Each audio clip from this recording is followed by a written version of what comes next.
It's here, guys. It's finally here. After so many years of waiting, it's finally here. Loki IRL by Pan Pizza! Let us rejoice in the way of our forefathers.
Well, after that short visit to the hospital, I'm ready to review this piece of...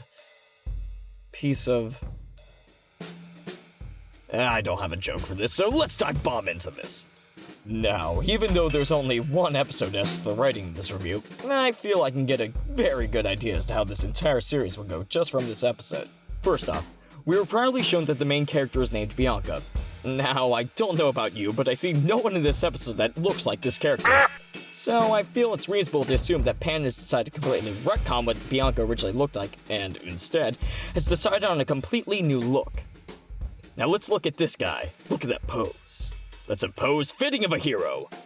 Now, I find it weird that Pan would possibly change the gender of the main character, but it is his series, and he can do whatever he wants, because, you know, why not? Now, if that is Bianca, I feel it's safe to assume that this is Loki. Now, this feels like the most drastic change to character design overall. Loki before had this very exaggerated human look to him, but now, with this design, he's very beast-like. This might be an attempt at Pan's to help express the true monster Loki is deep down inside. Only time will tell. However, the exact same could be assumed of this character and this character. This one feels a little more likely because the human here is a little bit more feminine in their appearance. Among this, the cartoon who is probably Loki also retains a more human look, save with an afro and sweet shades, which might be a hint as to his love for 70s disco music.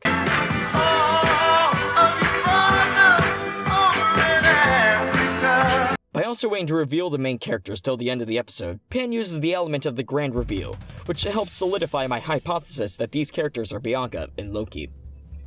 Now, I have another theory when it comes to this episode. During the entire episode, not a single word is said save by a brief narration. Now, I propose that maybe, Bianca and Loki are silent protagonists. Stay with me here.